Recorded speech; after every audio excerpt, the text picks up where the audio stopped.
નમસ્કાર. શ્રી હેમેન્દ્રસિંહ રાઠોડના માર્ગદર્શન હેઠળ ચાલો આજે વિશેષણ શું છે એ સમજીએ. પણ સૌથી પહેલા એક સવાલ: આપણી ભાષાને વધુ અસરકારક અને ચોક્કસ કઈ રીતે બનાવી શકાય? જવાબ છે વિશેષણ.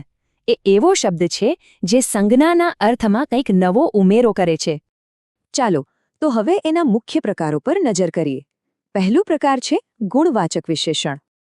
આમાં રંગ, સ્વાદ કે આકાર જેવા ગુણોની વાત થાય છે, જેમ કે લાલ ગુલાબ.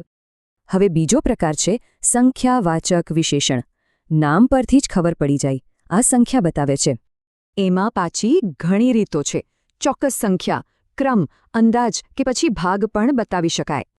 આગળ વધીએ પ્રમાણવાચક વિશેષણ તરફ. આ કોઈ પણ વસ્તુનું માપ કે જથ્થો દર્શાવે છે, જેમ કે થોડું પાણી, પુષ્કળ મહેનત કે પછી જરાક મીઠું. આ બધા પ્રમાણવાચક છે. પછી આવે છે દર્શક વિશેષણ. આ કોઈ ચોક્કસ વ્યક્તિ કે વસ્તુ તરફ આંગળી ચીંધે છે એમ કહી શકાય. જુઓ, આ કલમ કે પેલી વ્યક્તિ કહીએ એટલે તરત જ ખબર પડી જાય કે કોની વાત છે. ખબર છે, વિશેષણનો ઉપયોગ સવાલ પૂછવા માટે પણ થાય છે. એને પ્રશ્નવાચક વિશેષણ કહેવાય. કઈ ચોપડી, કેવો માણસ, કેટલા રૂપિયા, આ બધા શબ્દો પ્રશ્નવાચક વિશેષણ છે.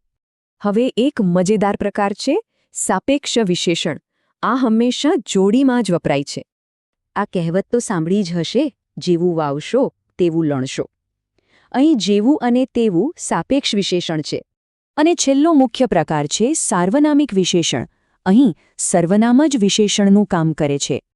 જેમ કે મારું પુસ્તક, તમારો દેશ, આ બધા શબ્દો માલિકી કે સંબંધ બતાવે છે. પણ વાત અહીં પૂરી નથી થતી. શ્રી હેમેન્દ્રસિંહ રાઠોડ આપણને એનું ઊંડાણપૂર્વકનું વર્ગીકરણ સમજાવે છે. રચના પ્રમાણે બે ભાગ છે: વિકારી, જે સંજ્ઞા પ્રમાણે બદલાય, અને અવિકારી, જે ક્યારેય ના બદલાય. એ જ રીતે સ્થાન પ્રમાણે પણ બે પ્રકાર છે: પૂર્વ વિશેષણ, જે સંજ્ઞાની પહેલાં આવે, અને વિધેય વિશેષણ. શ્રી હેમેન્દ્રસિંહ રાઠોડ બહુ સરસ કહે છે, વિશેષણ એ ભાષાના ઘરેણાં છે.